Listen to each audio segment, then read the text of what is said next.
Assalamualaikum warahmatullahi wabarakatuh.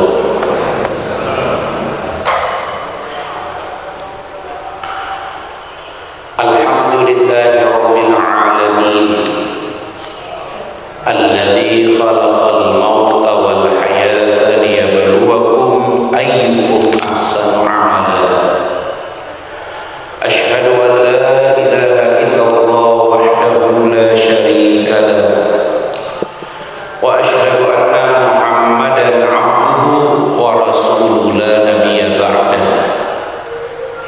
Allahumma fassalli wa sallim wa barik ala Muhammad wa ala alihi wa ashabihi wa ansarihi wa juludihi wa man tamassaka bi sunnatihi wa man da'a bi da'watihi wa man jahada fi sabilihi wa man tabi'ahu bi ihsan ila yaumil qiyamah wa ba'd. Faqala ta'ala ya ayyuhalladzina amanu taqullaha haqqa tuqatih wa la tamutunna illa wa antum muslimun. Jamaah subuh yang dirahmati Allah, alhamdulillah hari ini hari ketiga pada penanggalan Jumadil Akhir, hari ketiga pada penanggalan Jumadil Akhir atau 87 hari menuju Ramadan. 87 hari menuju Ramadan. Khusus untuk kita jamaah Masjid Al-Hidayah yang punya PR, punya semangat bersama, setiap saat, setiap waktu kita mendoakan, mengajak, mensupport PR besar kita merenovasi masjid yang kita cintai ini. Di tengah-tengah itu semua beberapa jamaah kita telah dipanggil Allah Subhanahu wa taala. Alhamdulillah beberapa waktu yang lalu sudah ada zikir dan doa, dan kemarin sangat-sangat terkaget ya, yang paling berdekatan berpulangnya salah satu pejuang Al-Quran, Syekh Ali Jaber, yang kita juga kaget ternyata usianya masih sangat-sangat muda ya, 44 tahun, yang kata Irfan Hakim kalau di luar syuting beliau memanggil Irfan Hakim dengan panggilan kakak gitu, dan Irfan Hakim memanggil beliau adik gitu. Tapi kalau sudah ada banyak orang, kata Irfan Hakim, saya harus memanggil beliau Syekh begitu. Dan biasanya orang-orang soleh itu seperti itu ya, seperti itu. Tapi yang paling mengagetkan juga kita berpulangnya ke rahmatullah salah satu murid dari Syekh Al-Maliki, yaitu Habib Ali As-Saghaf. Ini dalam sejarah ya, salah satu Habib yang sangat konsisten ya, yang luar biasa perjuangannya, menghabiskan semua hartanya ya untuk penyebaran Islam, yang keikhlasannya luar biasa. Dan kita tahu bagaimana kalau para ulama itu dipanggil Allah Subhanahu wa taala, itu tanda ilmu itu diangkat oleh Allah Subhanahu wa taala. Di kita mulai dari akhir Desember ya, ada orang tua kita yang dipanggil Allah, kemudian ada Pak Taufik, kemudian terakhir kemarin yang mengagetkan juga adalah Pak Dr. Haji Muhammad Yazid ya. Begitulah kehidupan Pak, begitulah kehidupan. Dan kadang-kadang memang tidak bisa kita pungkiri Kata Nabi, al-mautu nasiha. Al-mautu nasiha. Nasihat yang paling gampang kita ambil itu begini: kalau orang itu mati seperti itu, orang itu disebut-sebut seperti itu, bilakah kita mati bisa lebih baik dari itu? Kenapa? Al-mautul bab, karena kematian itu pintu. Setiap orang pasti melewati pintu itu. Pagi hari ini kita akan membahas temanya memaknai kematian dalam keluarga. Kita skupnya lebih kecil lagi. Kita semua punya pengalaman bagaimana ditinggal wafat oleh almarhum orang tua kita. Kita punya pengalaman ditinggal meninggal saudara, atau juga mungkin anak, atau juga mungkin pasangan. Dan kadang-kadang keluarga itu, ya, kenapa kemudian kita perlu mentakziah orang yang meninggal? Karena orang yang ditinggalkan itu tidak mudah, Pak. Tidak mudah. Apalagi yang meninggal itu sosok yang sangat berarti. Saya terus terang aja, salah satu hal yang sangat terpukul dan merasa belum bisa berbuat banyak ketika kehilangan ayah. Itu terasa sekali. Kata orang, selama kau hidup, selama dia masih hidup, maka yang kau ingat ibu. Tapi selama kau hidup dan dia telah wafat, baru kau ingat kalian punya ayah. Lihat itu. Kalau masih hidup semua, yang kita ingat ini, jarang ingat ayah. Tapi kalau sudah tiada, baru kita ingat ayah. Laki-laki yang telah memberikan kehidupan, bahkan kematiannya untuk kita. Begitu seorang ayah. Sebelum kita masuk beberapa hal yang kita perhatikan, ya jamaah sekalian, mari kita lihat dulu kata maut dalam Al-Quran. Kebetulan kata maut dalam Al-Quran disandingkan dengan kata zaik. Kata maut dalam Al-Quran disandingkan dengan kata zaik. Ini harus dibawa, tidak usah. Ya. Kata maut dalam Al-Quran disandingkan dengan kata zaik.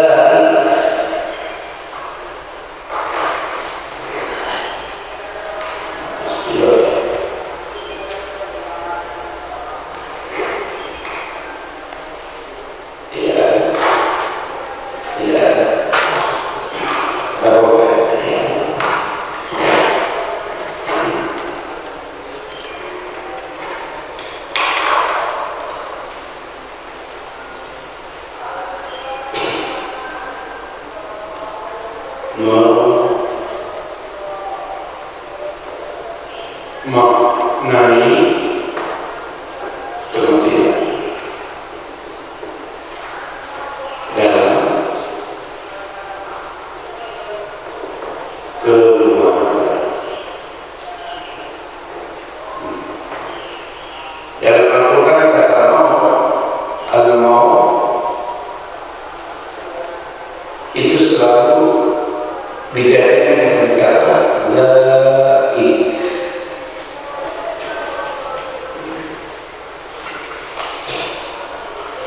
Al-maut lawan daripada al-hayat.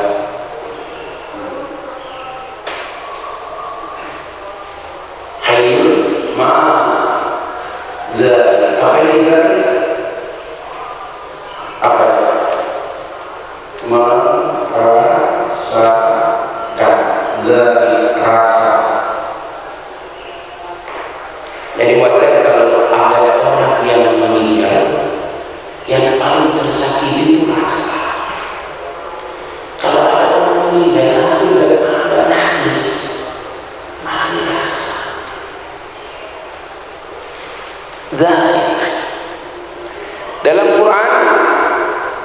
kita mendengar kata ini disebutkan 3 kali, 2 kalimat ini dalam Al-Quran.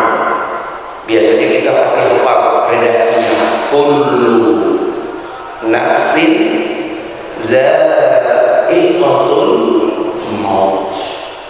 Ya, kita temukan di Quran salah satunya ayat yang tadi pada salat subuh imam kita membacakannya.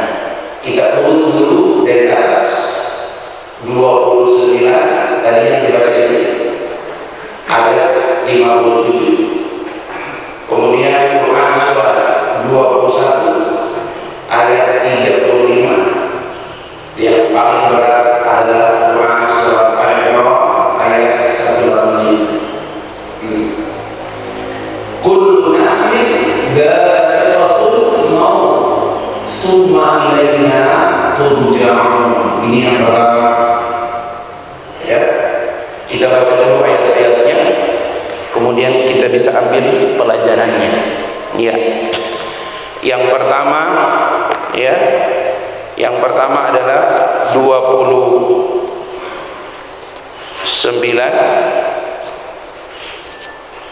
ayat 57. Ini yang paling pendek ya.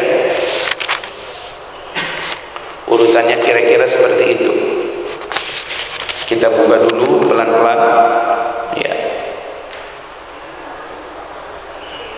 Baru kemudian 21 ayat 35. Yang pertama dulu kita pegang dengan tangan kiri ini, halaman 403. Halaman 403 itu ada di tengah-tengah. Halaman 403. 1 2 3 4 5 baris ke-6. Halaman 403 baris ke-6. Itu dulu, baru kita pegang lagi, kita undur halaman 324. Halaman 324 agak bawah sedikit, paling 2 ayat paling bawah.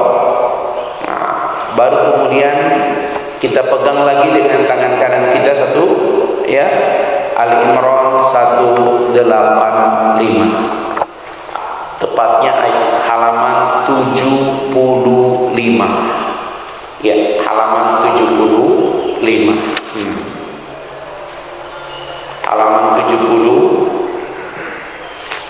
Kalau di sini halaman 74. Halaman 74. Jadi ada 3 ya. Halaman 74, berikutnya halaman 324, kemudian berikutnya halaman 403. Iya, kita mulai dulu dari yang paling pendek, yaitu Al-Ankabut ayat 57. Kita baca, A'udzu billahi minasyaitonir rajim. Bismillahirrahmanirrahim. Kullu nafsin dha'iqatul maut summa ilaina turja'un. Berikutnya, kullu nafsin dha'iqatul maut wa nabluukum bisyarri wal khairi fitnah wa ilaina turja'un. Bapak-bapak, sebelum ke Ali Imran, coba kita lihat ada kemiripan di ayat 57. Summa ilaina turja'un.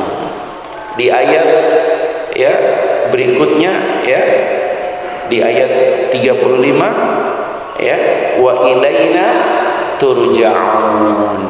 Tapi di 185 ya, Allah menafsirkan apa yang dimaksudkan, hanya kepada kami kalian dikembalikan. Masya Allah. Jadi di 2 ayat pertama itu Allah menyebutkan dengan rincian ya. Kalau kita lihat Bapak-bapak sekalian yang dirahmati Allah, Bapak lihat ini. Yang pertama dia kata kullu nafsin dha'iqatul maut. Ini dia. Kemudian ujungnya kalimatnya summa ilaina turja'un. Itu dia. Kalau di sini ada penjelasan sedikit. Kullu nafsin dha'iqatul maut wa nabluukum. Ya, ini penjelasan apa itu? Wa nabluukum. Ini sama. Wa nabluukum. Kami akan menguji kalian. Apa itu? Bisyarri. Kami uji kalian dengan keburukan. Wa nabluukum bisyarri wal khair. Tapi ujungnya summa ilaina turja'un. Tapi 185 insyaallah Allah menjelaskan ini maksud dengan summa ilaina turja'un. Apa Allah? Kullu nafsin dha'iqatul maut wa innama tuwaffawna ujurakum yawmal qiyamah. Yang dimaksud dengan summa ilaina turja'un adalah Allah katakan, dan di hari kiamat kelak semua balasan pahala, semua balasan amal kami balas sempurna. Semua sahabat menangis. Semua sahabat menangis. Jadi kalau dia ini yang pertama tertegun semuanya. Ya, setiap yang bernyawa pasti mati. Dan kepada kamilah kalian akan dikembalikan. Setiap yang bernyawa mati dan kami menguji kalian, ya, dengan keburukan dan kebaikan. Ternyata yang namanya buruk baik itu juga ujian. Tapi ketika pada ayat 185 apa kata Allah? Yang dimaksud dengan kami kembalikan adalah wa inna tuwaffawna ujurakum yawmal qiyamah. Sungguh kami akan balas dengan sempurna semua amal perbuatan kalian di hari kiamat. Itu yang dimaksud dengan summa ilaina turja'un. Kau boleh punya kekuasaan, kau boleh punya akses, kau boleh punya kekayaan, kau lari dari semua kesalahan, kezaliman yang kau perbuat. Tapi apa kata Allah? Kau pasti mati dan semua amalmu akan kami balas sempurna. Tak ada satu kezaliman yang akan lepas. Ya, az-zulumat yawmal qiyamah. Setiap perbuatan kezaliman itu sama dengan kegelapanmu di hari kiamat. Insyaallah. Bapak-bapak jemaah sekalian, supaya kita punya, Ustaz, coba bagaimana menyentuh rasa. Bapak-bapak, banyak orang salah apa ketika menerjemahkan kalimat ini atau ayat ini. Kullu nafsin dha'iqatul maut. Setiap yang bernyawa pasti merasakan mati. Apa kata ulama? Kata dha'iq ini merasakan. Apa makna ini? Maknanya berarti kematian bukanlah akhir segalanya. Maknanya kematian bukanlah akhir segalanya. Jadi kalau kematian adalah akhir segalanya, maka tidak perlu takut-takut amat, Pak. Seperti pemahaman orang-orang ateis. Ya kalau mati selesai. Ternyata tidak, Pak. Namanya dha'iq, merasakan. Kita kalau makan, kalau baru merasa, itu awal apa akhir? Halo? Cicip itu awal apa akhir? Kalau ada yang jawab akhir, berarti nambah. Kan kan sudah selesai nih, kemudian cicip lagi. Wah, Ji, enak nih Ji, Masya Allah. Karena tuan rumah bilang, mangga Ustaz, silakan, itu enak Ustaz, Masya Allah. Cicip lagi, Masya Allah. Bapak-bapak sekalian yang dirahmati Allah, dari pengertian kalimat ini, coba kita lihat, dari pengertian kalimat ini, ternyata zaik itu artinya merasakan. Berarti kematian bukanlah akhir segalanya, tapi yang pasti kematian adalah awal dari perjalanan yang panjang, the long time. Kira-kira seperti itu kita gambarkan pada keluarga, bahwa kematian itu bukanlah akhir segalanya. Kalau nanti ayah duluan dipanggil Allah Subhanahu wa taala, ayah nanti akan menanti kalian. Jadi kalau si dedek meninggal, katakan pada kakaknya, pada saudaranya, si dedek nanti akan menunggu kita. Karena dia telah mendahului kita, dan dia akan menanti kita. Dia bukan sudah berakhir, tapi dia memulai perjalanan yang sangat panjang. Begitu.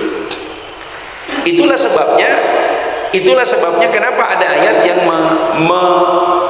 mengoreksi pemahaman orang-orang hidup. Apa kata Allah?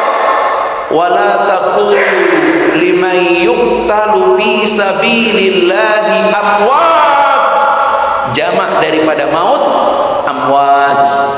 Janganlah kalian mengatakan orang-orang yang gugur fi sabilillah, di jalan Allah, mereka mati. Mati itu bukan berarti tamat. Bukan. Walakin, akan tetapi, atau bal ahya, mereka hidup di sisi Allah, akan tetapi kalian tidak menyadarinya. Makanya kita lihat ya, kemarin tuh saya habis Jumat nggak sengaja lihat di TV itu diputar rekaman tausiah khusus dari Syekh Ali Jaber. Yang saya meneteskan air mata itu ketika diputar rekaman tentang tausiah Syekh Ali Jaber tentang kematian, yang dia tausiah di atas kuburan. Kuburan di Turki itu kan cuman seonggok tanah, ada batu ya, dan di padang rumput terbuka. Dan dia bicara tentang kematian. Yang saya ingat dia mengutip Utsman ibnu Affan. Ketika bicara tentang neraka, Utsman nggak menangis. Bicara tentang hari kiamat, Utsman tidak menangis. Tapi ketika bicara tentang kubur, Utsman menangis 3 hari 3 malam.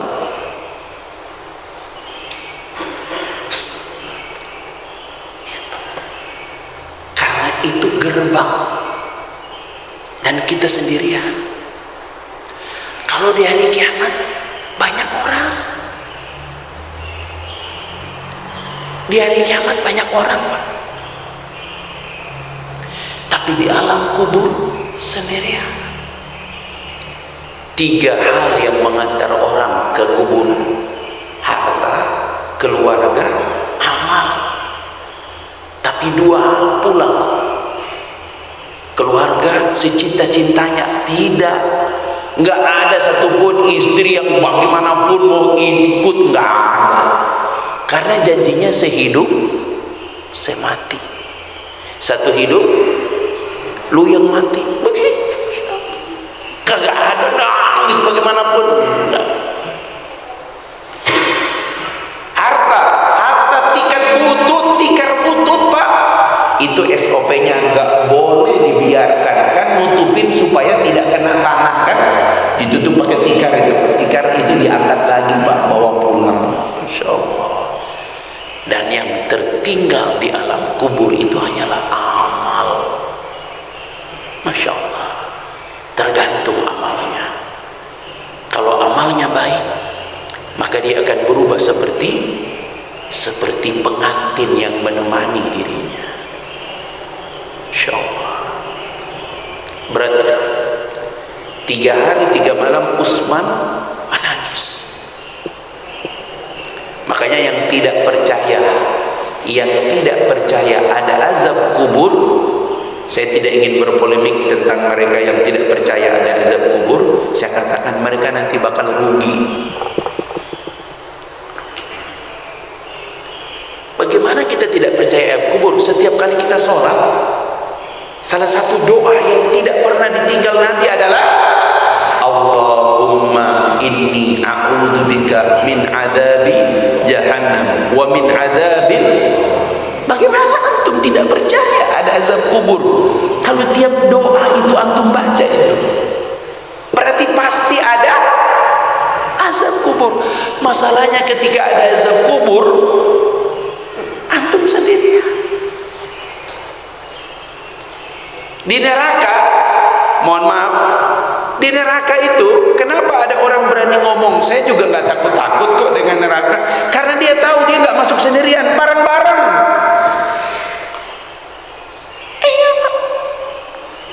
Kan kata Ustaz Dasat begitu tuh, para ustadz, para kiai kaget, loh kok anggota dewan banyak banget masuk dalam surga gitu kan? Kata malaikat, tenang, mereka cuma kunker. Masya Allah,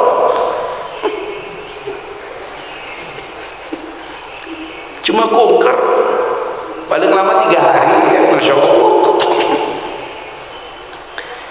Jadi itu Pak, sekali lagi, kematian itu bukanlah akhir segalanya. Makanya kadang-kadang kalau kumpul keluarga tidak harus ada kematian. Kalau kumpul keluarga misalnya menjelang Ramadan, bicara tentang kematian. Dan ada kejadian di jamaah, mohon maaf, sang ayah bicara tentang kematian Pak di awal Ramadan. Dan tahu apa yang terjadi? Pas malam takbir selesai berbuka, malam takbir selesai berbuka, si ayah biasanya isya ke masjid, nggak keluar-keluar dari kamar. Anak-anaknya sudah pulang dari masjid, kok ayah nggak sholat ke masjid? Nggak ada jawaban dari kamar. Ketika istrinya datang, ayahnya udah tenang dan dia merapikan diri. Bayangkan malam takbir selesai Ramadan, dan dia pakai baju putih. Kemudian dia letakkan tangannya, Masya Allah, dia siapkan dirinya. Pas azan isya dia meninggal, tapi tidak ada yang tahu. Dia siap begitu, Masya Allah. Kata istrinya, Masya Allah. Pas istrinya datang, dari ujung kaki sampai di kepala agak sedikit hangat, nggak dingin banget, tapi kaki udah dingin banget semua. Masya Allah. Inna lillahi wa inna ilaihi rajiun. Antum lihat kalimat ini kalimat apa disebut? Ya istirja'nya summa ilaina turja'un. Pasti. Makanya kalau orang meninggal sebenarnya nggak usah takut, kembali kepada Allah. Nggak usah takut, kita balik kepada Allah.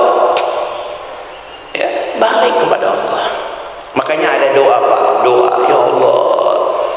Bapak kalau pingin Pak ya, ini doa kalau Bapak buka Quran, Bapak kemudian ya di ujung tuh ada doa khatmil Quran.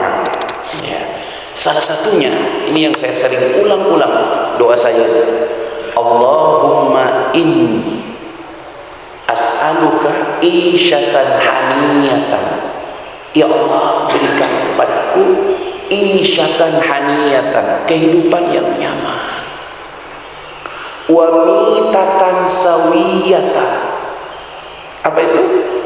Berikan kepadaku kematian yang tenang. Isyatan haniyatan, hidupnya. Mitatan sawiyatan, mati tenang. Insyaallah. Abu Bakar Siddiq ketika turun ujung surat Al-Fajr, surat 89 ayat 27 sampai akhir, ya ayyatuhan nafsul mutmainnah irji'i ila rabbiki radiyatan. Semua sahabat masih bingung, masih mikir. Kata Abu Bakar, ya Rasulullah, doakan aku orang pertama kematianku seperti ayat itu ya Rasul. Itu namanya cerdas. Masya Allah. Ya ayyatuhan nafsul mutmainnah, kullu nafsin nafs. Setiap yang berjiwa. Abu Bakar berkata, ya Rasul, doakan aku orang pertama yang dipanggil oleh Allah saat kematianku, dipanggil dengan ayat ini. Ya ayyatuhan nafs, wahai jiwa al-mutmainnah, jiwa yang tenang. Kenapa kok dia bisa tenang? Irji'i ila rabbik, kembali kepada Allah. Radiyatan mardiyah. Bapak-bapak, ini kalimat ini yang harus ada dalam keluarga kita. Apa itu? Radiyatan mardiyah. Kita ridho dan diridhoi. Masya Allah. Ini kalau di suami istri, lebih mudah istri kalau pakai dalil ini, karena di hadis itu begini, seorang wanita dia sholat 5 waktu, puasa Ramadan, bayar zakat, menjaga kemaluannya, dan diridhoi oleh suaminya, maka bukan masuk surga, tapi pilih pintu surga mana yang dia inginkan. Catat baik-baik hadis ini, beritahu dia, nggak usah sibuk hidup, cukup itu. Makanya bapak-bapak, kalau bapak pingin, kalau istri duluan meninggal, Pak, bapak cukup mengeluarkan kalimat ini. Ya Allah, apapun yang pernah terjadi, apapun yang pernah terjadi antara aku dan dirinya, ya Allah, aku ridho padanya. Istri, catat baik-baik kalimatnya. Apapun yang terjadi antara aku dan dirinya, apa antum bilang?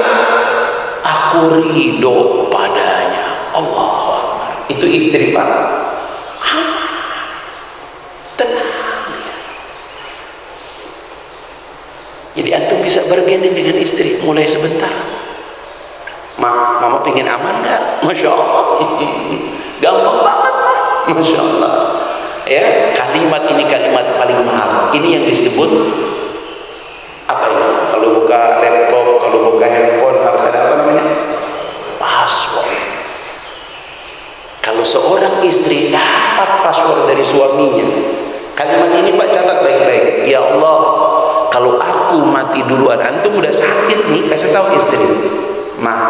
Pegang tangan istri dan berkata, ya Allah, apapun yang pernah terjadi antara aku dengan dirinya, aku ridho pada istriku. Kalaupun kita meninggal duluan, istri tenang. Itu memaknai kematian, salah satunya adalah keluarga.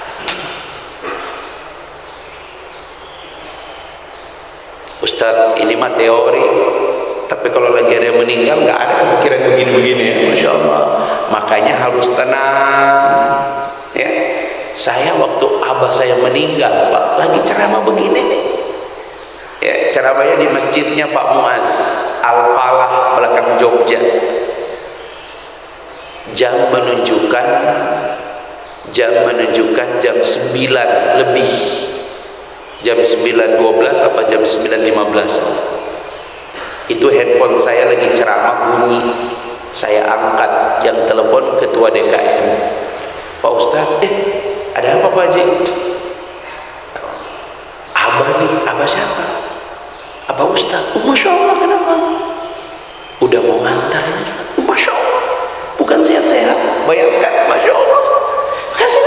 Masya Allah. Waalaikumsalam, Bah, ini Yasir. Abah ikutin pelan-pelan. Asyhadu an la terus sampai telepon diambil sama ketua DKM. Ustaz, alhamdulillah, Abah udah tenang. Apa saya beritahu? Tolong jangan dulu dimandiin. besok pagi insya Allah saya ikut memandikan. Belum ada tiket, belum ada apa, saya bilang jangan dulu dimandiin, tunggu. Karena saya mengikuti satu mazhab, kalau orang sudah dimandiin, maka fardu kifayahnya berturut-turut. Mandiin, kafani, sholatin, kuburin. Gitu Pak. Yang lain boleh. Saya terbang pesawat pertama jam 5 sampai sana jam 9. Itu masuk ke rumah saya Pak. Ini dari pintu masjid ini ya. Rumah orang tua saya ini, masjid ini, rumah orang tua saya itu masih sampai di Marco Polo, udah nggak bisa lewat Pak. Semua orang pasang tenda depan rumahnya Pak. Saya sampai bilang, ini tenda kami pasang sendiri Pak, tiap rumah pasang tenda Pak. Saya baru tahu siapa abah saya itu, dan saya datang ke rumah itu Pak, nggak ada orang yang saya kenal. Saya sampai ulang ke alam, siapa ini orang-orang manusia banyak banget Pak. Sampai sana saya langsung bilang, mereka udah siap di atas tempat mandi. Saya bilang mohon maaf ya, sama DKM, sama petugas pegawai syarat yang biasa mandiin, boleh nggak jenazah abah kami pindahin, karena sudah di tempat mandi ya. Saya bilang sama abang saya, sama adik saya, kami kebetulan yang hidup 4 laki-laki semua. Siapa panggil? 4 orang tuh, 3. Kami duduk tahiyat awal, ya, duduk tahiyat awal. Kemudian kami begini, minta pegawai syarat, tolong jenazah abah kami taruh di sini. Kami taruh di atas paha kami, kemudian kami megang.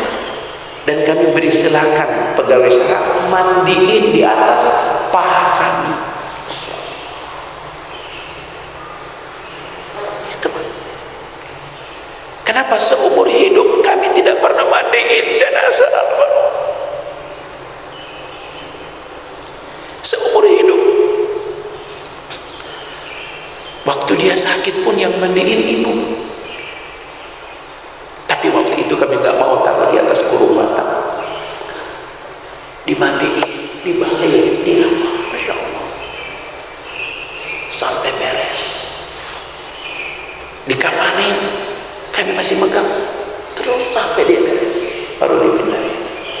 Setelah itu kita bersuci, mandi, kemudian dibawa ke masjid.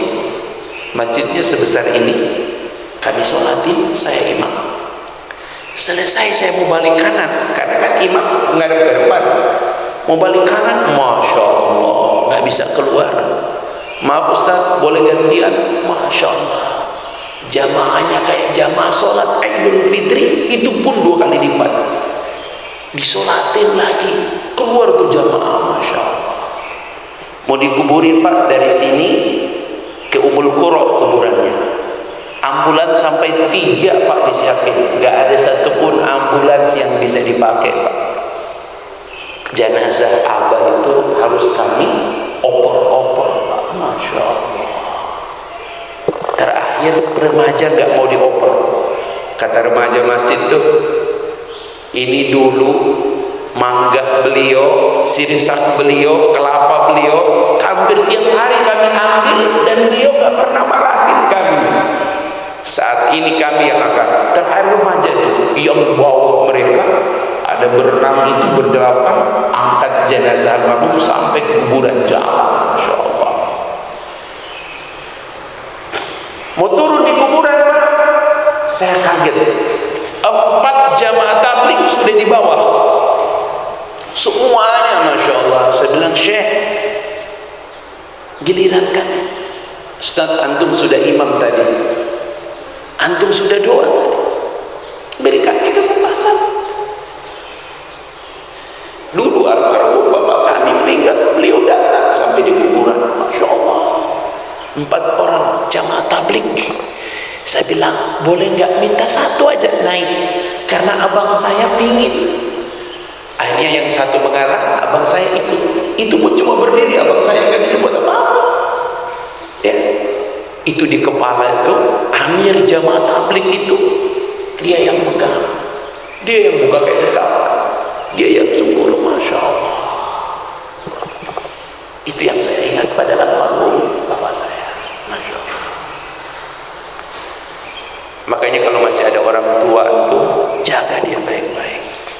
Nih kita nih doain kabar nih, mudah-mudahan ya Allah 87 hari lagi Ramadan kita doain mudah-mudahan sehat-sehat insyaallah. Coba lihat, udah nggak ada lagi yang nyandar situ, udah selesai. Biasanya mereka nyandar situ 1, 2, 3 in memoriam, tinggal kenangan.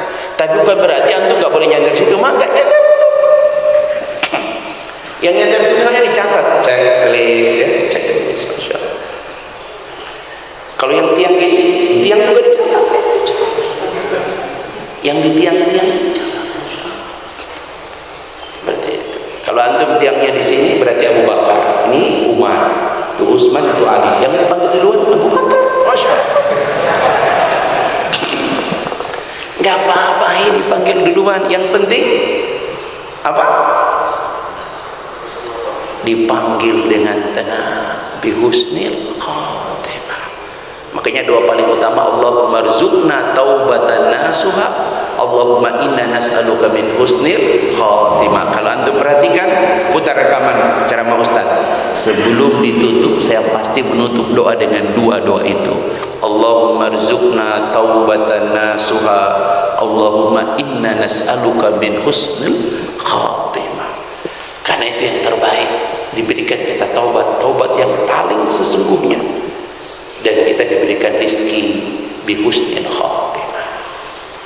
Baik Bapak sekalian, sekarang kita buka satu ayat lagi. Satu ayat lagi. Antum nggak perlu buka Quran, antum pasti hafal. Ini level Masjid Al-Hidayah, pasti hafal ayat ini. Surat Tabarak, diupayakan jangan bosan-bosan baca surat Tabarak. Hadisnya memang hasan, At-Tirmizi, tapi kata Rasulullah di Quran ada surat 30 ayat yang kalau antum selalu membacanya, dia memberikan apa? Syafaat, tidak cuma di akhirat tapi juga di alam kubur. Kalau bisa hafal Tabarak, surat Tabarak, Al-Mulk, surat 67. Usahakan ya dalam seminggu minimal jangan sampai lewat baca surat Tabarak. Yang mengatakan tiap malam memang tidak kuat hadisnya, tapi orang yang selalu membaca Tabarak apalagi hafal ya, masya Allah, dia disebut penghalang, dia disebut penghalang dari azab, dan dia sebagai apa? Sebagai jalan yang menolong orang untuk mendapatkan nikmat nanti di akhirat. Bahkan sebelum di akhirat, di gerbang akhirat, di alam kubur, kalau antum takut dengan alam kubur, maka jangan tinggalkan Iqra, baca surat Tabarak, masya Allah. Tabarakalladzi biyadihil mulku wa huwa ala kulli syai'in qadir. Imam kita ini nanti bimbinglah jamaah Ustaz, nanti kalau bisa ya terserah kapan ada waktu, usahakan jamaah store ke imam kita, Ustaz saya mau store Tabarak. Nanti ada satu malam Ustaz, terserah dipilih, dibuat agenda yang kita cuma tasmi, sama-sama mendengarkan bacaan surat Tabarak. Masya Allah, surat Tabarak. Kalau antum tidak ingin repot di alam kubur ya dengan semua amal-amal antum, maka biasakanlah membaca surat Tabarak, insya Allah. Di surat Tabarak di ayat yang kedua, coba antum lihat apa kata Allah, alladzi khalaqal mauta, surat ke-67 Tabarak, alladzi khalaqal mauta wal hayata liyabluwakum ayyukum ahsanu amala. Apa kata para ulama tentang ayat ini? Pertama, kematian itu bukan sebab. Sekali lagi, kematian itu bukan sebab. Jadi kalau ada orang meninggal karena dia di rumah sakit, antum jangan bilang Masya Allah. Kematian itu diciptakan oleh Allah. Dia makhluk, ya, dia diciptakan bukan karena sebab, enggak. Allah yang ciptakan. Makanya lihat tuh kemarin musibah di Sulawesi Barat sudah tertimpa itu, alhamdulillah anak kecil kan masih hidup. Artinya kematian itu Allah yang buat. Makanya Allah marah sekali kalau ada orang meninggal tuh orang tidak menerima. Ya, termasuk salah satu dosa besar tidak menerima kematian. Apa orang tidak menerima kematian? Meraung. Gak boleh. Kenapa? Harusnya kalau kematian itu orang harus ingat apa? Kematian itu ciptaan Allah. Alladzi khalaqal maut. Ya, hidup ciptaan Allah, kematian bukan sebab, itu ciptaan Allah, harus yakin. Ya, ada bapak-bapak udah sampai 3 bulan 6 bulan koma Pak, nggak meninggal,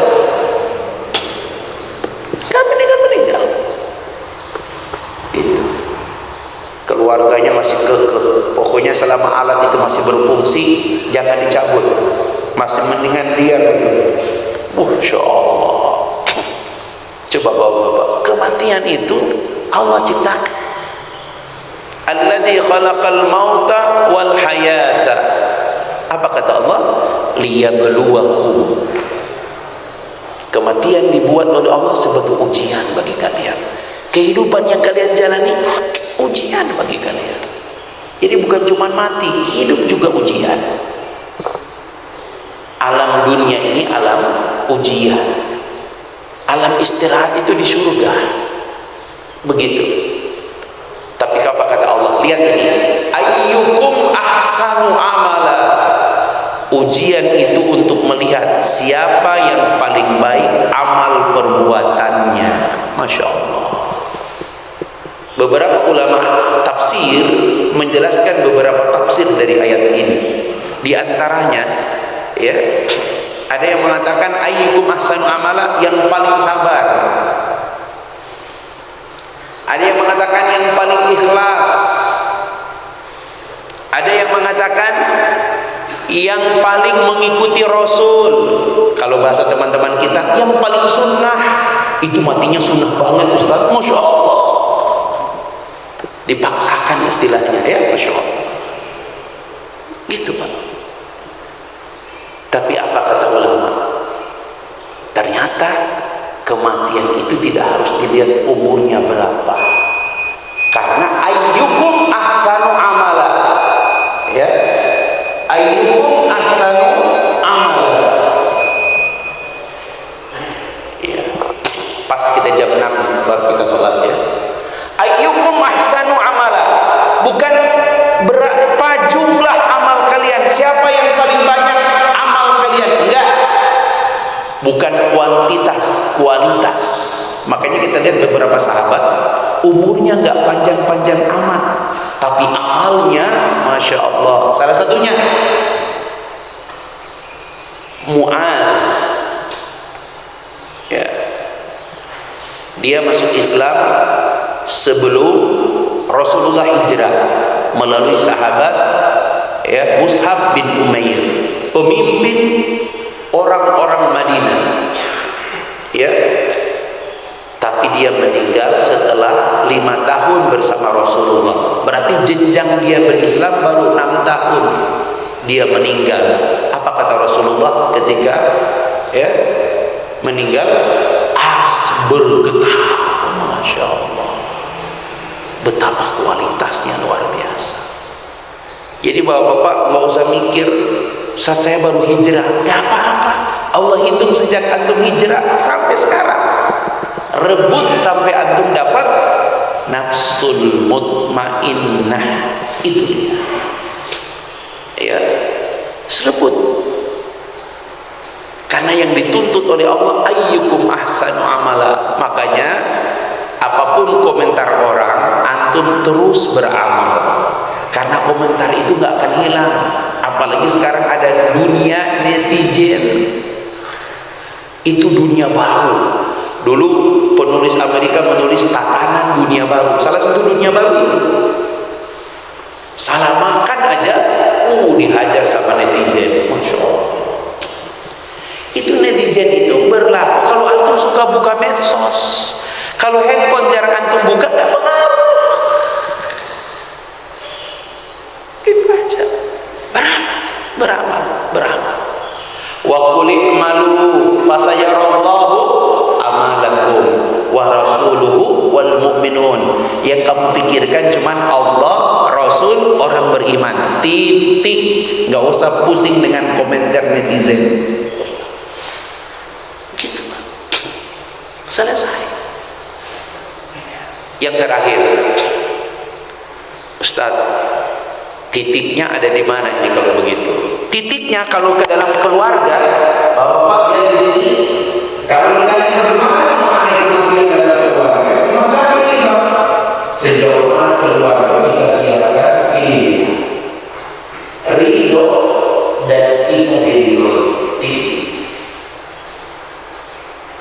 Saya tanya, kalau istri antum meninggal, antum ridho enggak? Jawab dengan jujur. Cuma suruh jawab juga. Kalau istri antum meninggal, antum ridho enggak? Kalau istri antum meninggal, antum ridho enggak? Alhamdulillah, misi sudah terlaksanakan. Ini by order ceramah ini, Pak, ya, Masya Allah. Gimana antum gak ridho? Antum gak punya niat, Masya Allah. Ustadz, bisa nggak kalau ceramah bilang sama bapak-bapak nanti ridho? Alhamdulillah sudah disampaikan. Apa kalimatnya? Ya Allah, apapun yang pernah terjadi antara aku dan istriku, aku ridho padanya. Selesai. Ya, kata Bapak Hekal, kelar deh istri antum, aman. Itu. Dan antum nggak boleh pura-pura nangis. Seremoni, Masya Allah. Udah. Ustadz, apakah Rasul tidak menangis? Rasulullah SAW itu menangis bukan karena Khadijah wafat, tapi betapa sedihnya ketika Khadijah wafat. Bapak kalau beli buku judulnya Sahabiyah Haula Rasul, nomor 1 Khadijah, itu saya menangis tuh pas terakhir baca Khadijah baru saya menangis. Kenapa? Saat akan dikafankan nggak ditemukan kain kafan, ya Allah. Padahal itu orang terkaya, bukan wanita, orang terkaya di Quraisy. Umar, Abu Bakar, Utsman, Abdurrahman bin Auf, itu sebagian dagangan tuh ngambil dari Khadijah. Itu, Pak. Ya. Khadijah lah yang pernah mengupah Nabi. Berapa upah Nabi? 4 ekor unta, 600 juta. Itu upah Nabi bekerja kepada Khadijah. Seluruh hartanya habis karena kenapa? Diboikot oleh orang Quraisy. Masya Allah. Masih ingat asisten Khadijah siapa namanya? Maisarah. Itu laki bukan perempuan. Maisarah laki, karena dia yang menemani Nabi dagang dan dia yang laporkan apa yang dilakukan oleh Muhammad kepada Khadijah. Setelah menikah kata Maisarah, ya Khadijah, bagaimana bisnismu? Apa kata Khadijah? Jangan kau tanya padaku tentang bisnis. Mulai hari ini hidupku cuma satu, bagaimana memikirkan Muhammad, bagaimana melayani Muhammad. Ente dapat wanita seperti itu, luar biasa. Tapi ketika Khadijah wafat, cari kain kafan gak ada. Dikafanin dengan surban Nabi. Malaikat datang, Masya Allah. Ya ya Muhammad, sampaikan salam kepada Khadijah. Kenapa? Allah telah menyiapkan tempatnya di surga. Manusia pertama yang mendapatkan pesan langsung dari Allah punya tempat di surga cuman Khadijah. Masya Allah. Akhi, antum kalau punya istri, ceritakan ini. Gampang sekali dia masuk surga. Cukup kalimat itu. Syarat yang lain, sholat 5 waktu, puasa Ramadan, bayar zakat, ya. Baru kemudian dia jaga kemaluannya. Baru kalau kita katakan apapun yang pernah terjadi antara aku dan dirinya, ya Allah, aku dan istriku, ya Allah, aku ridho. Selesai. Begitu. Ala kulli hal, mudah-mudahan sampai hari tua Allah masih memberi kesempatan antum hidup dengan istri, ya. Antum diberi kesempatan melihat anak-anak menikah. Syukur-syukur antum diberi kesempatan, ya, melihat anak-anak dari anak antum, cucu menikah. Karena saya beberapa kali khutbah nikah itu melihat masih ada aki nini walaupun di kursi roda. Masya Allah. Allah beri antum umur melihat mereka berhasil. Atau minimal antum berdoa, ya Allah, beri kami kesempatan membawa anak-anak kami, anak-anak dari anak-anak kami mencium Hajarul Aswad. Masya Allah. Tapi selama masa pandemi saat ini gak bisa cium Hajarul Aswad, ya. Umroh cuma diberi waktu 3 jam, selesai. Kalau sudah masuk kamar nggak boleh keluar kamar. Keluar kamar swab lagi. Selesai 3 jam, selesai umroh. Lihat jadwalnya. Dan antum nggak boleh datang ke Masjidil Haram kecuali ada jadwal. Dan nggak boleh jalan di Masjidil Haram kecuali yang sudah ditentukan. Makanya kalau antum buka sekarang umroh, lihat live. Itu yang umroh tuh yang tahu dikit. Dan orang cuma boleh jalan di jalan yang sudah ditentuin. Masya Allah. Antum kalau sudah masuk kamar nggak bisa. Kamar istri antum situ. Ke kamar istri antum swab lagi antum. Masya Allah. Dan biayanya mahal. Makanya bersabar. Begitulah. Mudah-mudahan insya Allah satu waktu di masa-masa normal, ya, kita bisa pergi ke rumah Allah bersama keluarga. Syukur-syukur dengan anak-anak, syukur-syukur dengan cucu. Semoga Allah merahmati kita semua. Allah menjaga hidup kita, Allah menjaga umur kita, dan mudah-mudahan ridho itu ada di rumah kita. Taat kepada Allah, ikuti Rasul agar Allah ridho kepada kita. Radhiyallahu anhum wa radu an. Makhluk terbaik ukurannya ridho. Sebaliknya orang-orang kafir, ya, ulaika hum syarrul bariyah.